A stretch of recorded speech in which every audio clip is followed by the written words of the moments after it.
All right. Again, this is out of the Managing Information Security book. I'm going to cover some of this. Does anyone have background in this area? Okay, a couple of you probably do. Okay, a couple of you probably don't. So I'm going to cover some of the background, but not all of it. Okay. All right. Basically, they talk about information technology. I'm assuming some of you got master's degrees, don't you? Okay, a couple of you have master's degrees. I thought it was kind of funny when I went and got my master's degree. The first course I had to take was Introduction to Computers at the master's level. And they literally said, this is a keyboard, this is the mouse. I mean, I think for the final exam I had to sum up a row and a column in Excel. I was like, what the heck?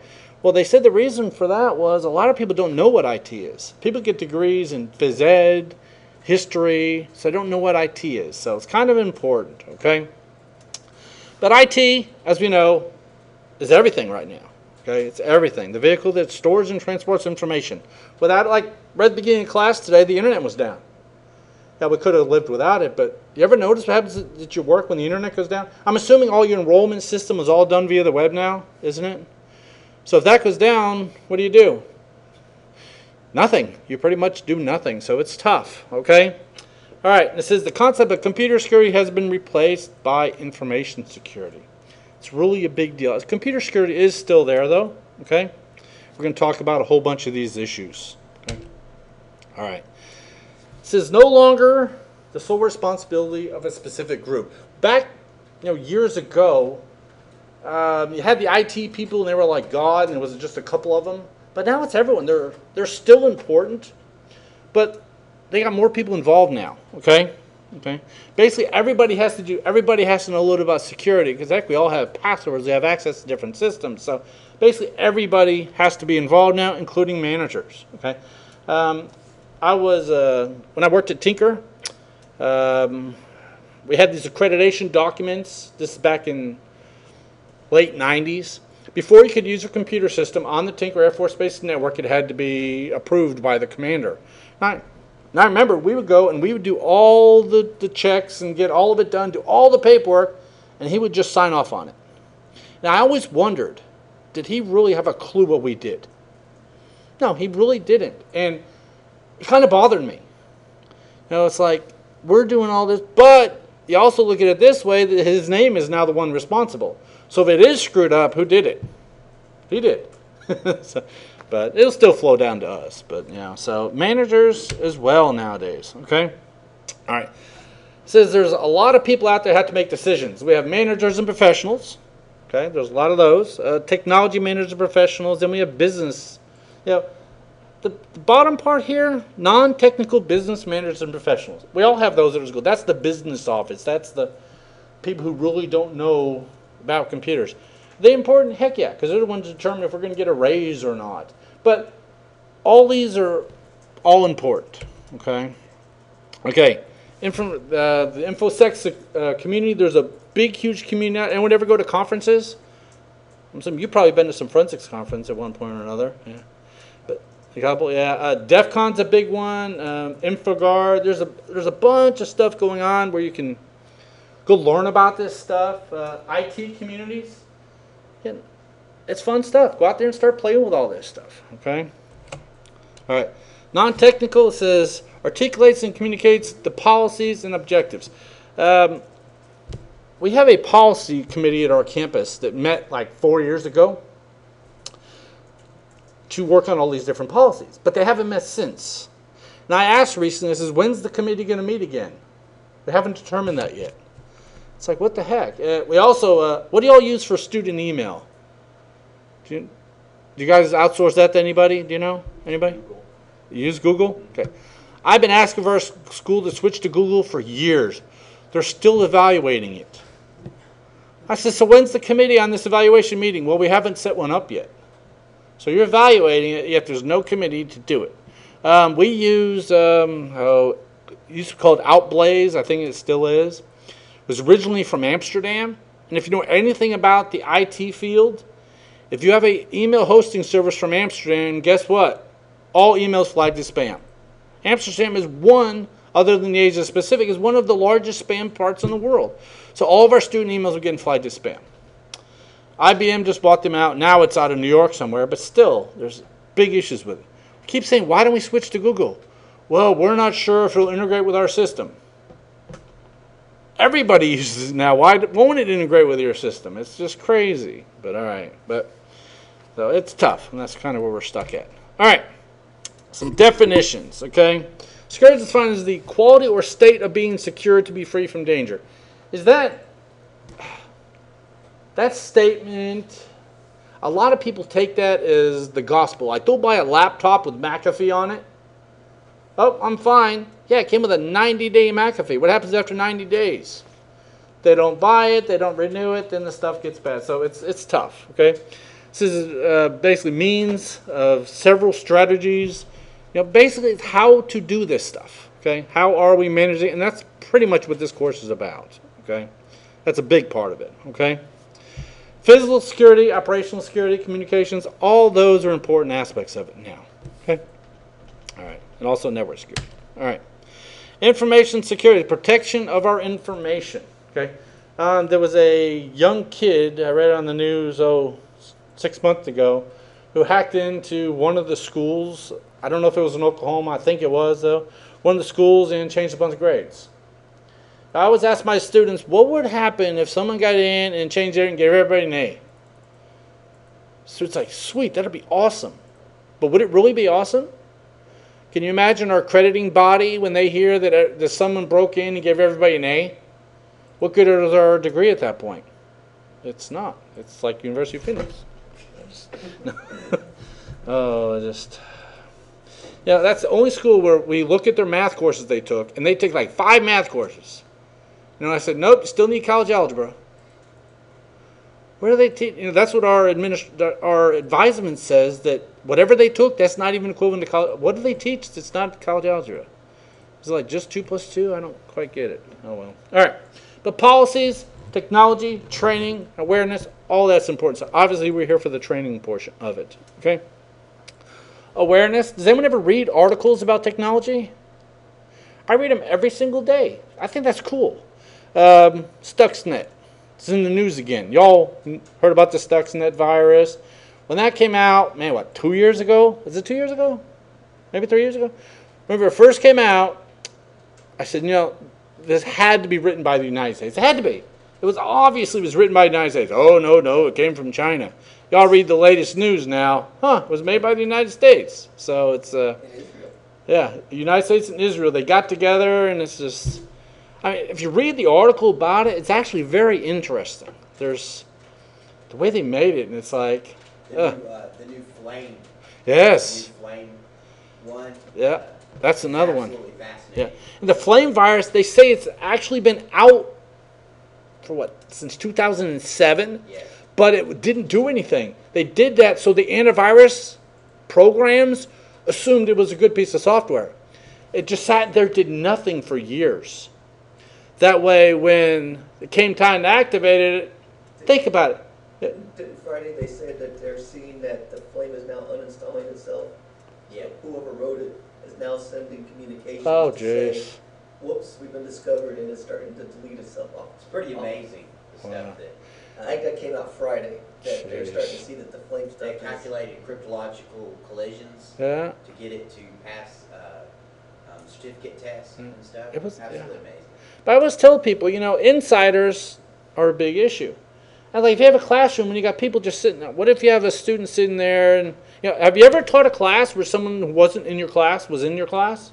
I've had that where I would go to teach and I'm like, who are you? What are you doing here?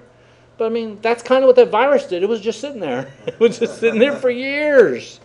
And the computer's like, oh, cool. I guess you're okay. We're not going to check on you. And yeah, it's amazing stuff. So, all right, but awareness, kind of cool. And I don't do this in my class. Another one of our faculty does. They require the students to bring in an article every week on technology. Really good idea, but the problem is, if we're going to stay here and discuss 15 people's article on security each week, when are we going to cover anything else? But it is cool. So, all right. And that faculty I'm referring to, it's funny because she's one of our new faculty. taught for the spring for the first time. It's like, all this work. And she's like, oh my God, now I got to grade all this work. So it's tough. So, all right. CNSS. Melissa, you said you wanted to meet with me this week about the CNSS. It's basically a certification program. It's a model of what needs to be covered. And this is actually changing. Right now they have what's called the 4011 through 4016. Everything from ISSO to risk analyst and all those. You can get these certifications. Okay, but that's actually changing because I was at a conference last fall in San Diego, and they were talking about that CNSS 4011 has been out for like 15 years. Okay, and a prime example, the guy says, okay, CNSS for 4011 talks about Tempest. Anyone have a clue what Tempest is? Terminal emulation. It's basically the old CRT monitors. You could capture data off of it. There was a guy at OSU Okmulgee I met. He actually came from one of the career tech centers. He actually wrote something, a screensaver, that you could get a radio and listen to it on the radio from the screensaver. So it's basically the emulation from the screens. Well, the guy in his talk about that says, okay, you know, he was up there at this conference. He's like, okay, out of the entire federal government, out of all agencies that work with Tempest, there's a total of 100 people. He says, why do we need to train thousands and thousands when there's only 100 jobs to begin with, total? So what they're doing is the new certifications are getting rid of some of that stuff. It's instead of 4011 through 16, it's going to be 4021 through 26, I guess. There's actually a conference going on today in Orlando that Arlene and Eileen are down there, hopefully going to bring back information about the new one so we can go ahead and get certified as well. I was told that pretty quickly here they're going to be open for submissions. So the other ones are still good. It's just that they're going to be going away. So, but the point is here, it brings this model, says we want to be trained on everything. Do we want to, are we going to be experts in network security? No. But we're going to have a little bit of knowledge in it. Okay? All right. Got the CIA triangle. You know, I asked that in every one of my classes. Confidentiality, integrity, and availability. It's critical. You need to have it. And again, it's in every one of my classes pretty much, and students still get it wrong. But it's one of the big deals. Okay? There's the CNS models, talk about the become cube, but again, that's changing. Okay? Covers the 3 dimensions, which we talked a little bit.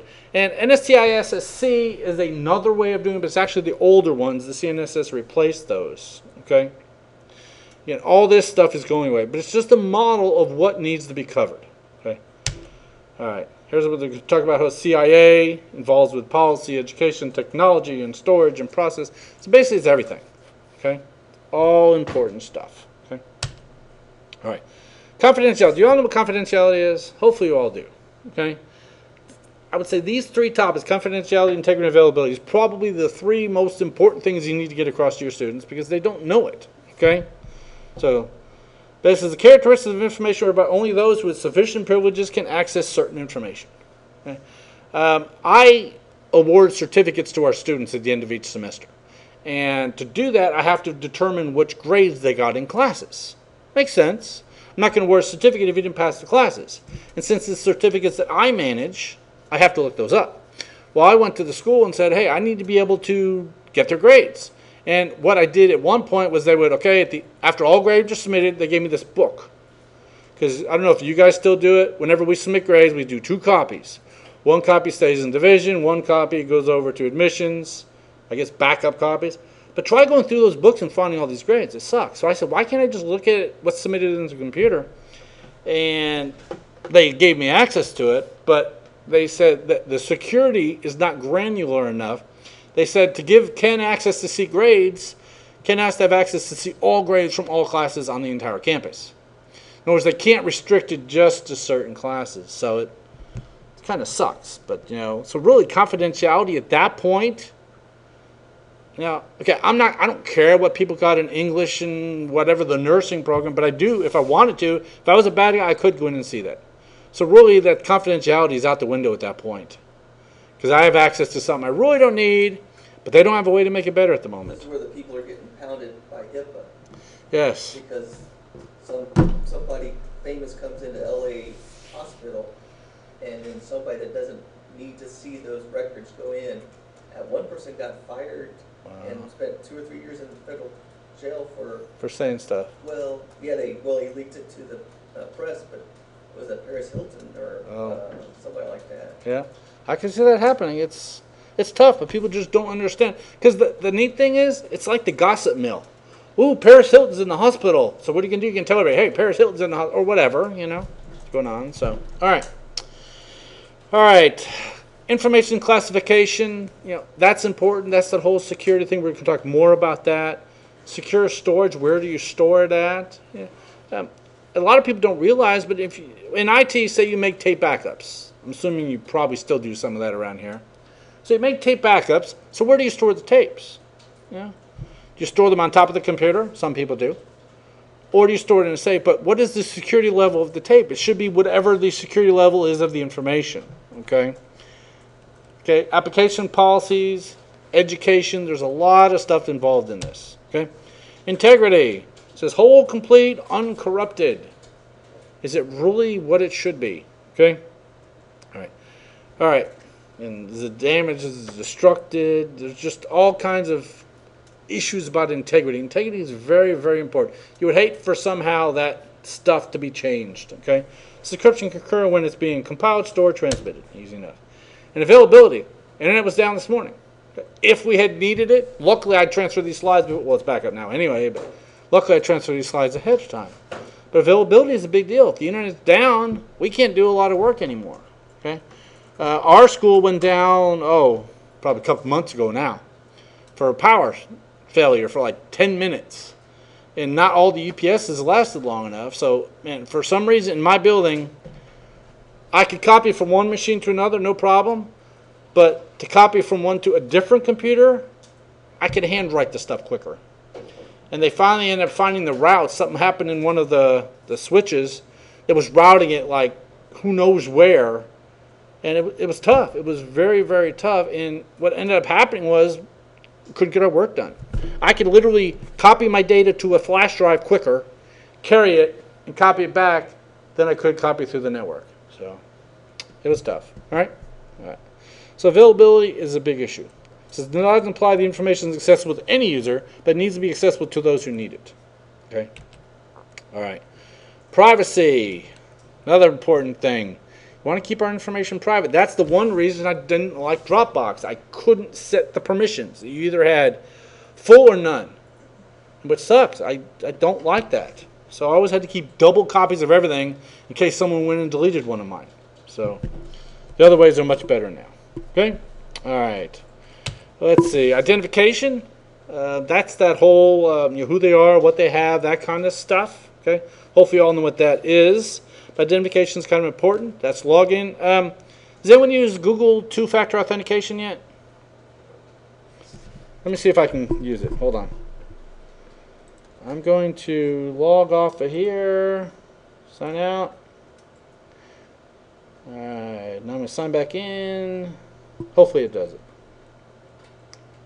Hopefully I didn't tell the cache on this machine. Come on. Alright, I'm going to sign in here.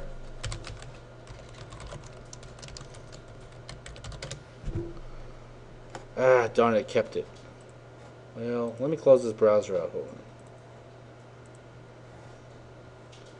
Try it on this browser.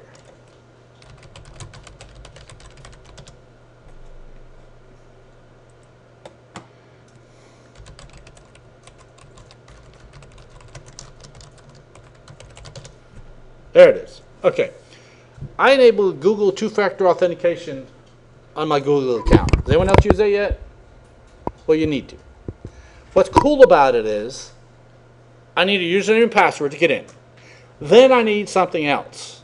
Okay? Username and password, that can get leaked. Y'all, 6.5 million passwords on LinkedIn got leaked out? If you had this enabled, you'd be like, who cares? Take my username and password. Because what happens is, unless I tell it to cache it, like I told this one to cache, I need to uncheck that. But it comes up and I need some sort of code. And for my iPhone, there's a Google Authenticator app. Okay? Just runs on my iPhone. It doesn't connect to any network. It's like an RSA key, if you know what an RSA key is. Okay? And I have to enter this into that box to get in. And this changes all the time. It's got about 20 seconds for it to change again. Watch, I'm going to put in this number too slowly. Come on. It's got 10 seconds left. Okay, it's getting ready to change. Okay, so say I get this number. There it is, and I say verify. Oh, yeah, well, naturally it took it. I did it too quick. But the whole point is, it's something that's generated from my phone. Okay? You can also, instead, if you don't have the application on your phone, it can email it to you, it can text it to you, or it can even call you and tell you a code. So then you could put that in. The reason I did it on my phone is, and it doesn't use cellular data, because I go on a lot of vacations. Like I want to go to Mexico, or actually I'm going to Italy in August, and if I want to check my email, I don't want to have my phone on the data network because it'll be expensive. But that's two-factor authentication. It's available. You just go into Google settings and turn it on. Really cool idea. There's a YouTube video like 5 minutes long about it. It tells you about why you need it. I highly recommend getting it. What was the app called on your phone? Oh, it's a Google Authenticator. Yeah, it's free. It's called, yeah, just Authenticator, yeah. Yep. And it generates just like an RSA key. And it's only good for a certain period of time, and you get it. Because, you know, even if you do get my username and password, without that, you're not getting in the system. Okay? But what sucks is you have to have something. Like, you know, the other day I didn't have my phone with me. I went to a computer in my house. I'm like, oh, darn it, I need my phone. So I had to go get my phone to get into the system. So identification is a big deal. Okay? Okay. Authentication, it says control over the process, provide credentials. So who is, you know, can they get in? You know, do you have the right username and password? And that's one reason I did this whole two-factor authentication. Works very well. Okay. Authorization, are you authorized to do it? Just because you got the key, are you actually authorized to do it? That's another thing to think about. Okay. Proper authority to access, update, so on and so forth. Okay. Could be a person or a computer. That's another thing to think about, because a lot of computers interact with other computers nowadays. Okay? All right. And accountability. This is where a lot of people fail. They don't keep track of it. You know, who did what? Okay? So a lot of times with our students, they'll enroll in classes. See, our online system for enrollment, we use PeopleSoft. I don't know what y'all use. We use PeopleSoft. And we can put prerequisites in for courses. But if you want to log in online or enroll online, you can bypass all prerequisites. But it sucks. If you go see an advisor, they're going to make sure you got the right courses. But if you go online, you can do it yourself, and it doesn't even check. So what happens is our advisors then pull it up and say, oh, you self-advised. You took this, you enrolled in this course at home, blah, blah, blah. So that's one way to use accountability there, but kind of important stuff. Okay? All right. Management. We all know what managers are. People make the big bucks more than we all do. Okay? Basically the person in charge. Okay? They're in sort of informational role.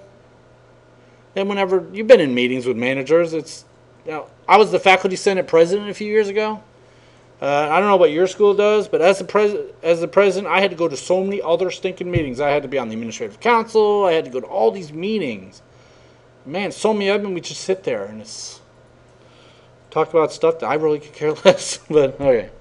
Interpersonal role, interacting with superior subordinates, outside stakeholders, so working with people. Okay, and discretional role. Okay, alternative approaches, other ways to do it. Again, we have managers who do that. But like I was telling you about our email system, the committee hasn't met yet to do that. Yet they've been looking into it for years. We spend $70,000 a year on our email. Do y'all have a clue what you pay Google? Do you know? It's something. I just don't know what it is. It's not totally free for students, but It used to be $25 a user. a user. Ours is like something. Oh, it's not a lot, but it's so much a month, and it's like I don't know, but I had a student in there, a team in the projects. Right. Costed out, comparing it, you know, to hosting your own Right. versus putting it using Google Right. to do it with, and your licensing cost was more, but you didn't have all the equipment. Right. Basically, all the cost of setting up the hardware. Right. Especially with new version of Exchange, because it requires an SQL server. Right. All that. That's where you got your cost savings. Okay. So licensing was about the same. Okay. But you didn't have any hardware cost. Right, and you don't pay any bandwidth cost or anything. Right, So, nothing like okay. that. Well, cool. So, all right. Leaders. Okay. Basically, they lead. Okay. It says lead by example. A lot of people have a problem with that, but and whenever done mystery shopping, you know what I'm talking about? I signed up to do that recently. Man, there's all kinds of stuff I can do. It's really awesome. But the reason I bring that up is a lot of times you go to restaurants like Subway. I've had to do a couple for Subway. And, the manager is supposed to show the people how to do it quick. But a lot of times they don't. They just forget it. Okay? But that's what you want. You want the leader to lead by example, show everybody how to do it. Okay? All right. Managers themselves, administer the resources, so on and so forth. Okay? Got a couple different kinds. We're going to barely touch on these. Autocratic. No constraints. I was trying to think of an example of one of these. Like to make all decisions themselves. That's kind of like when I ran my own business. I could do whatever I felt like. Okay, if I was the guy who took in the money and spent the money, so I felt like buying something new today, I could buy it. Okay, all right. Democratic. That's what a lot of us have. That's what we have meetings for everything. I remember you said over there last time. All right, maybe less efficient, but meetings are important. Sometimes they actually do work out well. We have our grant. I told you earlier we have a grant. We have 11 people on our grant committee. How easy do you think it is to get stuff decided? It's like pulling teeth. School, we're on week 2 now. I don't know if you guys, when did y'all start? A week ago today. Okay. So, yeah, we're just starting week 2. I still don't know exactly who's on my grant for this summer. So, it's just a pain in the butt. Okay. Or we have the laissez-faire, the laid-back variety. Okay. Okay. A couple different types of theories of management. Okay. Planning, organizing, staffing, directing, controlling. I've actually been looking into a bunch of what Dell does for their managing, and I am very disappointed in them as a company.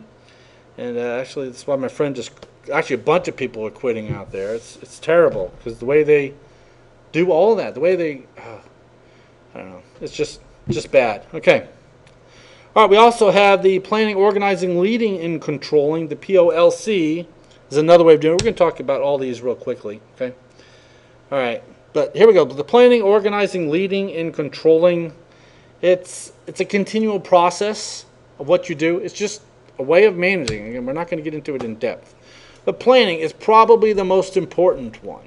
Okay, you need that more than anything. I'm always amazed at how people can plan stuff that takes multiple years to do it, like highway construction. I just right over by Johnson County, whatever it was at 435. I think that thing was under construction like 3-4 years ago. It's still under construction. It's like, what the heck? So I think it will be forever. Okay, but obviously someone planned it. Okay, we had right by where I live in Choctaw, Oklahoma. We had a tornado go through there 2 years ago, wiped out all the gas stations, and they started building one finally like October of last year, and they opened it up this weekend. And I was all excited because we finally got a restaurant. There's a Wendy's there. I was excited. They're going to be open for service on Sundays. Like, great, I can try out the brand new Wendy's before I come here. Yeah, it was only for employees only. I was like, oh, you suck. So they opened today, so I didn't even get to try out the new Wendy's yet. But my deal is, they plan these things. They know how to, and we're going to talk more about that when we get to the work breakdown structure, but it's tough being able to manage all that, okay? Okay, strategic, tactical, and operational. We have a new health science building at our school. I'd say new. It's probably 2 years old, 3 years old now. But when they originally quoted the deal, the guy who quoted it actually was quoting on using illegal aliens as labor. That Oklahoma came out with a new law, you cannot hire illegal aliens. So they got way behind on schedule, way over budget, and the school ended up paying for it. And the reason is because I can no longer hire illegal aliens, so now I need to charge you more and take longer. We're like, why would you ever plan to do something illegally? It's this, I still, and it was funny because I was faculty senate president at the time, and I was in the meeting with the regents, and the regents asked the question, why are we paying for his screw up? He should not have hired illegal aliens. And the president said, well, it's too late, I've already paid him. And they're like, why did you pay him without our permission? So that was like, oh boy. And they said, we will table this conversation until later. Because I don't know what ended up happening, but it was, I still couldn't believe the guy planned on hiring illegal aliens. But oh well. All right. All right. Must thoroughly define your goals and objectives. Important there. That's more, like I said, when I was in those meetings as faculty senate president, I was in some where we had to come up with the goals for the year. That's tough stuff. What do you want to do? It's real high-level stuff, okay? Okay. Organizing, okay, the structure of the resources. How are we going to do it? How are we going to get everything to work? How are we going to meet our objectives, okay? That's leading. We talked about leadership already, okay? Supervising employee behavior. We hired a lawyer, the head of our HR department. Wow, that was tough. She actually went and rewrote a lot of our policies. Our drug enforcement policy went from a paragraph to like 14 pages. It was tough. It was, I don't know. It's tough. Okay. But behavior, performance, attendance, attitude, all that stuff goes into leading. Okay. Okay. Controlling, monitoring the progress toward the completion. Are you actually doing it? Are you getting it done? I like watching those shows like Extreme Engineering or Mega Builders, where they go build these huge buildings, and it's just amazing that they actually get it to actually come together. I like watching them build ships, like cruise ships and stuff, where they build parts all over the world sometimes. The London Eye, y'all know what the London Eye is? There was a show about that. They were actually showing that the glass, portions of it came from one country, other portions came from another country. If I had built that, there ain't no way they'd ever fit together. It would never work. But they actually fit perfectly together. I still don't understand how they do that, but that's a portion of this. Okay? All right. And then, basically the validity of your plan. Make sure it works. And it's a process that goes around again and again. We're not going to focus on that. Problem solving. Okay, recognize problems, gather facts, develop the solution, analyze, and then select, implement, and solution. Does it always work? No. Sometimes you have to go over it again. Okay? All right. And then here's the P's that belong with it. The planning, the policy, the procedures, protection, people, and project management. And the last one's the important one we're going to talk about. Planning. Okay? It's a big issue nowadays, especially with funding. Back when I ran my company, I had a client who bought e-machines. Anyone know what an e-machine is? It was literally the cheapest machine you could possibly buy, and they were wondering why they were slow, why they kept breaking. And it was funny because I did the work for 2 different aircraft title companies. They were, I don't know, they both did the same thing, just 2 different companies. One bought e-machines, and it was just crazy. Every time they print out something, they do it in multiple copies on multiple different colored paper. Yet the other company bought really top-of-the-line machines. Everything was done electronically, made tons of money. So it was really different, on how they planned for it. But the cheapy one, I went to one day, I said, these machines are dying. They're like, but why? Like, they're e-machines. And I said, they're over 5 years old now. Well, but they should still work. I said, no, you need to buy new machines. A lot of people didn't, now I would say most companies realize they need money for IT. But think 10 years ago, did anyone actually have IT budgets? Not really. They might have. Now, if I remember right, was Kansas one of the states that, not Kansas, we're in Missouri, aren't we? We are. Wait, which one are we in? We're Missouri, okay. I just never remember, okay. But, didn't we, is yours the state that pays the IT fund first? Maybe it was one of the schools. One of the classes I taught for CSEC, somebody in the class said that when the budgeting comes out, the IT budget's paid off the top, 100%, and then the money is divided up amongst everything else. Wow, that'd be cool. Yeah, it was somebody. Who was it?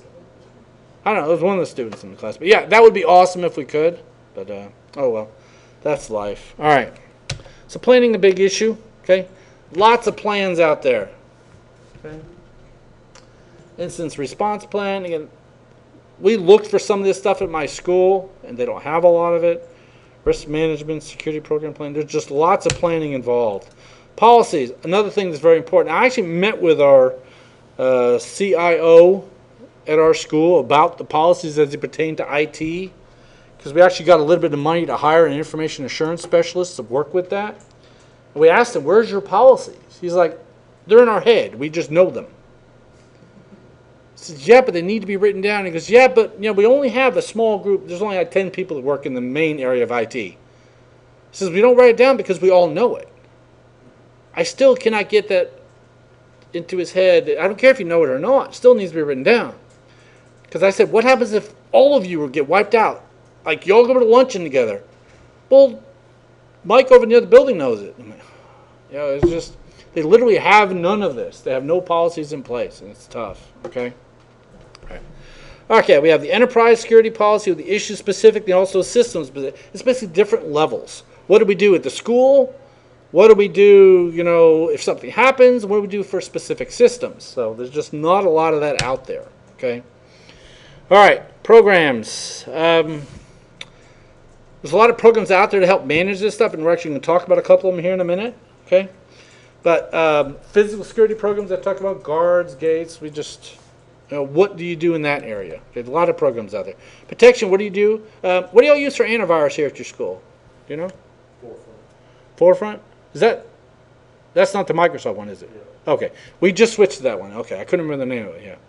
Yeah, that's basically the enterprise version of Security Essentials then. Right. Okay. Yeah, we switched to that, I'd say, in the last week. Thank God. I was McAfee. I don't know about you guys. That was the biggest memory overhead, and it was tough. Yeah, we just switched to that last week, so that's good. Or maybe 2 weeks ago. So, all right. But protection's a big issue. What do you have there to get your job done? Okay. All right, people. People are always the weakest link, I would say. I actually went to Walmart recently, went to use the restroom, and someone had gone into the stall. It's not gross, don't worry. And I guess they had put on a bunch of brand new clothes because all the tags were there on the floor, and there was a bunch of bottles of NyQuil that were empty. So I'm assuming they put on new clothes, downed a couple bottles of NyQuil and left. I mean, you could tell they were new because when they got the plastic wrap on them, it was still there, and they were all empty. I'm like, wow, So I went and told somebody, I said, you got to go in there because someone just stole a bunch of clothes and a bunch of NyQuil. So that's, but yeah, it was bad. But people's a big issue. Okay, are they trained? Do they know what they're doing? We have a lady, Mary, who works for us. She's an older lady. She's the sweetest lady in the world, but she's not very technical. She has the entire monitor covered with sticky notes on the sides of everything to do. But, people's a big issue. So, all right. Project management. All right, I'm going to actually show you something in a minute. But the project management, if you want to make some money right now, that's the place to do it right now, in case you're wondering. I actually went through a Microsoft project class on doing this stuff years ago. And it's tough, and it's pretty tough stuff. Okay. So as information security is a process, not a project. It's something you do all along. It's the procedures, it's the policies, it's everything. It's all the people. It's all put together. Okay. All right. Here we go. We got all of our chained. Everything needs to be together for it to work. Okay. I'm covering some of this just a little bit quickly, but that's all right. Okay. Planning, executing, controlling, and closing. All this stuff is what happens in project management. Everything from designing it to scheduling it to getting the project finished. Okay. So it's first, identify your project. Okay. The project management body of knowledge is out there. You can see what people have done to do it correctly. Do you guys cover Microsoft Project at all in any of your classes? That's the one thing our advisory committee, when we met, our advisory committee said they want people to be trained in Microsoft Project. Because that is the big deal right now. That is the #1 certification on the market right now, in case you're wondering. But yeah, Microsoft Project, that's what everybody wants. So, I worked outside of teaching. yeah, I mean, it's an awesome tool. I mean, it's excellent. It's just that,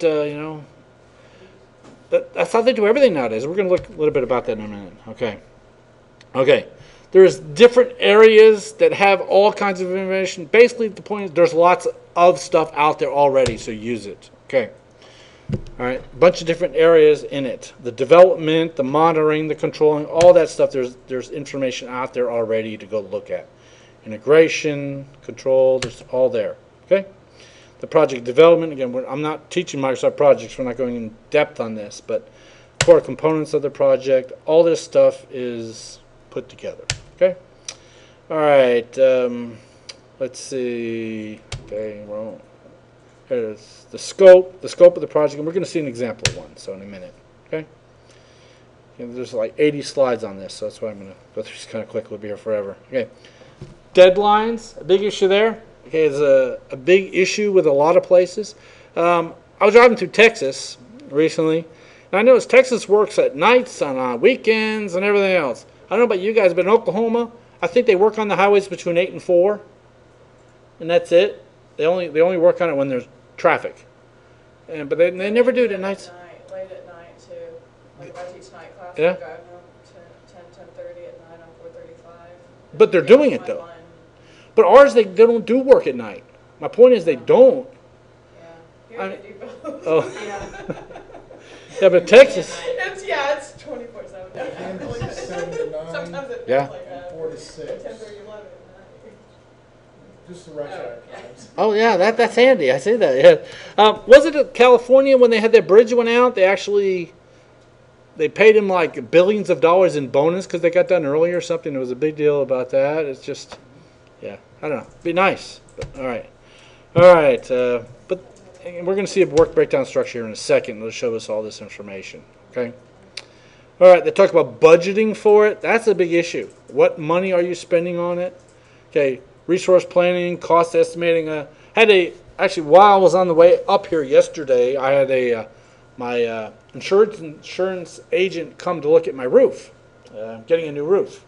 My house is 12 years old now. I'm going on my 4th roof. So we always get hit with hail. I don't know what the deal is. It was funny. The guy came out there about 2 weeks ago. He's like, all right, you got some hail damage on me, okay? He says, we're going to fix it all for free. It ain't going to cost you a penny. What do you mean? He goes, we're going to eat your deductible and everything. Not going to cost you a penny. So he came out and showed me everything, brought the owner. I said, so what are you going to do? He said, all this stuff. I said, but what do I get out of this deal? He goes, you're getting a new roof. I said, yeah, any roofing company will do that.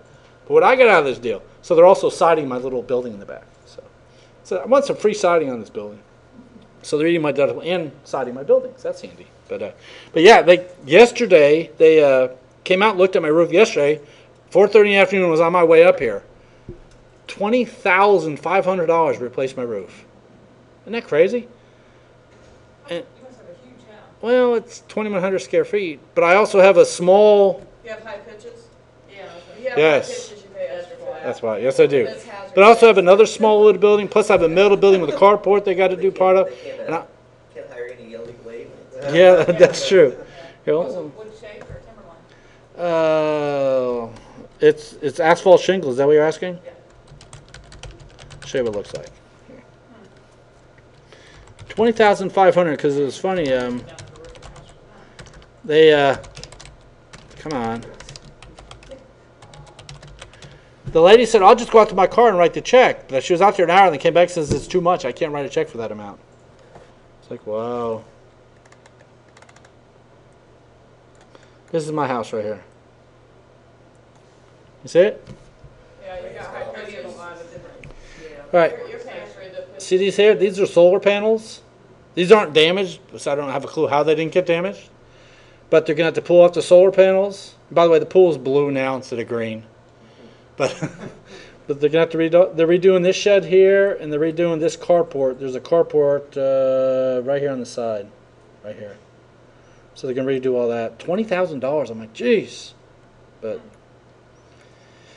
yeah, so, but I bring that up because she was out there in a car for an hour, obviously doing all this, coming up with the budgeting, what she's willing to pay. And I had farmers. Now I don't anymore, but farmers was fine when I had them. But when I had farmers, I had a roof replaced, and they actually came to me and said they did not give enough money to the contractors.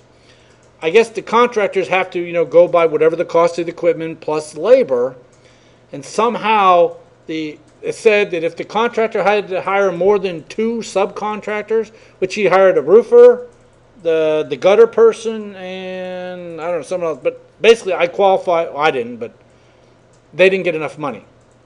So there was a class action lawsuit against farmers to pay out more money. So I contacted my roofer guy and said, hey, dude, if you want more money, go do all this paperwork. I ain't doing it for you. But it's tough. But there's a lot of planning that goes into all this. And I still don't know how, sitting in my driveway for an hour, she determined it's going to be like $20,500 something dollars. There's special software that does that, because I've worked on it. That's tough. But even removing my solar panels and reinstalling them, it's got to be in there. Like it automatically pulls up those things. It's an estimator, so I can't remember what it's called. But that's cool. So yeah, they're. Yeah, they can come up with it pretty quick now. Yeah, I don't know, but I guess it happened up here because there's a whole bunch of insurance cars on the highway coming up here too. Y'all have about a lot of hail damage up here too? Tornadoes or something? We haven't had it like you have. No, because something by the cattle pens on 35, man, there's a whole fleet of insurance cars driving up toward this way. I don't know, but yeah, we had a bunch, and I don't know. Okay, but obviously a lot of planning goes into that. All right, quality management is another thing. Are you actually getting what you pay for? Make sure it's done correctly. Okay. Okay, it says a good plan defines project deliverables in unambiguous terms. Okay, what are they? We don't want something, well, just stick a roof on there. All right. All right, the human resource management, I don't do anything in that area, but how do people figure into this scenario? Okay. Then there's our communications. Okay, distribution, classified. How does all the communication happen? Okay. All right, and risk management. We have an entire certification on risk management. The assessment, mitigation. How is all that handled? Yeah. And I was actually thinking about, this roof is going to cost me, or cost the insurance company $20,000. I pay $1,200 a year. It's basically, we're talking 10 or about 15 years before they get the money back. And I'm on my 4th roof. And I know they paid that much each time. And the last time they actually replaced my entire middle building because it got hit so bad.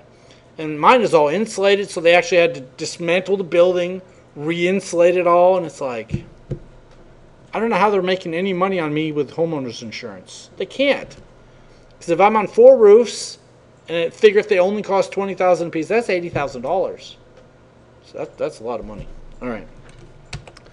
All right. Project procurement. Okay. The needed project resource. Do you have the money? When the builder got, whatever the roofing guy said, once I get the check in, they will go ahead and order the equipment or whatever the stuff and then start changing my roof. Okay. All right, a lot of tools out there, and there's certifications in this as well. You can go to week-long classes just in project management. Okay. Okay, and they're going to start talking about some of the different projects. Here's Microsoft Project. This is what it looks like. Okay. You ever seen Microsoft Project? What's cool about this, you can have certain things that have to wait till something else is finished so they can actually link together. So when one task is done, the next one starts, and so on and so forth. Or you can have where multiple tasks start. I took an entire class on this, and I had to do part of this for one of my degrees. I forget which one. And the OSU degree now actually has a class that they do one aspect using Microsoft Project. So I recommend incorporating it somewhere in your program. I don't know where, but I said when our advisory committee met, we said what is the main thing we're not doing? We need project management. Like, okay. It says, yeah, we need people trained in it. So just something to think about. So it might be the same up here.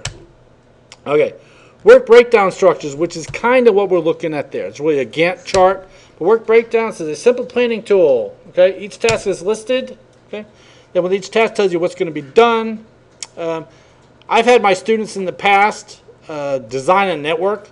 I tell them, what I do is I take the blueprints of the building where I work, and I tell them, okay, install a network for me. Just worry about the network. They have to come up with all the tasks, run the wiring, put on the wall plates, all that. So they have to come up with all the stuff they need to do. All right. All right, let's see. Capital and non-capital, in other words, money. How much money is it going to take to get this done? What works can be done, the amount of effort. Okay. Okay. And it's all in the work breakdown structure. And we're going to see one here in a second. Okay. There's examples of it. Okay. Here's one I want to show you. All right. I brought one with me. Again, I will give you access to all these files so you can see them. Okay, this is an example of a work breakdown structure. Goes into all of it, details out everything, and here we are. Here's all the different tasks. It literally lists all the tasks. Again, this is a sample. So, all the different tasks, how they have to be done, what level they are, which one comes after what. So, pretty detailed stuff. So, that will be included in your document as well. And while I'm here, let me show you this real quick. This is the top paying, this is for 2012, the top 15 paying IT certifications. And number 1, you see that? I don't know if you can see that. Make it a little bigger. Project Management Professional, $111,000. That's the number 1 certification right now.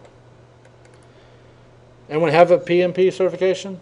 As long as you combine that with a few years of experience. Yeah, experience is also a good idea. That can be misleading. But still, I mean, That's where my foster mom was for IBM. but you know, Chesapeake Energy. But you gotta have the experience. Chesapeake Energy was looking to hire some SCADA people. Actually, a couple of my students applied there to work at Chesapeake. And all they wanted was, do you know what SCADA is? I mean, because they said, you know, right now there's no one with any SCADA knowledge. So OSU actually teaches a class that has a component on SCADA, which is similar to what Robert does and all those. But they said, yeah, if you've had any SCADA training whatsoever, we want you. And it was funny, they actually were going to hire 3 of our students, but then the project got postponed. They're like, oh, you're killing me. So it's going to be great. So, but all right. So project management's number 1. CISSP is number 2. So how much money should I be making? I should be making $110,000. Well, that sucks. I'm not making $110,000. All right. CCDA, the Cisco Certified Design Associate. You guys do Cisco? There you go. There you can go get that certification. $101,000. ITIL, that is a big thing right now. And just so you know, only have to get a 65% to pass the certification. ITIL, so that's another one. Yeah, one of my students who just got hired at Tinker, they need to get this in the near future. So, $97,000. MCSE, that one's been out for years. Okay. Okay. VCP, VMware, Certified Professionals, $91,000. CCNP, Cisco Certified Professional. Then Server Plus, that's still pretty good. Okay. Number 8. MCITP, Microsoft Certified IT Professional. They keep changing the darn names of their certifications. It's driving me crazy. Because I got a bunch of them, but not that one yet. All right, there's your CCNA, Cisco. MCSE, Microsoft Systems Admin. Then there's Security Plus from CompTIA. That's a big one. A lot of places want that. A lot of companies, they want you to get that. MCP, Certified Professional. Then we got another Cisco certification, the CCENT. Then Network Plus. Which one's missing? A Plus. But I'll tell you what, everybody still wants it. If you right now to get hired on Tinker as a contractor, you must have the A Plus. So I don't know why it's not listed. Funny thing is, I don't know anyone who really requires a Net Plus anymore. I mean, well, again, I don't really put people in jobs for networking. That could be why. But A Plus is another good one. So. Yep, those are, you notice project management was number 1. All right, we're almost done with this, okay? Basically, with tasks, you can do the sequence. You can do this first, do this second, do this third. How long are they going to take? And once you finish with C, then you can start D and E, so on and so forth. Okay. There's our evaluation technique. They're talking about how to evaluate it. Did it work well? You know, how long did it take? What activity occurs? Okay. What happens immediately afterwards? Okay. And determine the critical path. In other words, what has to happen. The critical path is what has to happen for it all to work out well. If you don't order the stuff in, obviously you can't install it. Okay. Slack time, do you put excess time in there? That's always needed. Okay. Okay. All right. Let's see. Advantages. Makes your projects easier. We're just about done with this section. Disadvantages. hard. The diagrams suck. They're very hard to work with. Okay, there you go. Basically, you got to figure out your critical path, where you're going, and basically the one down the middle is a critical path in this example. Okay, right? Just hard to understand. Gantt charts, we already looked at one, but they're easier to understand. Here they are. You can show the different tasks, when they start, when they end. And after task 1 goes, then task 2 and 3 and 4 can start. And it's very easy to work with. So if you've never played with Project, you should. Okay. All right, again, here they talked about Microsoft Project. It says the program is no substitute for a skilled and experienced project manager. There's that experience deal. You might have certification, but experience is always helpful. Okay. All right, there's some of the certifications. Again, I showed you a more updated one just a minute ago. All right, and that's the end of this chapter. We definitely need a break. All right, let me figure out how to stop this now. Stop.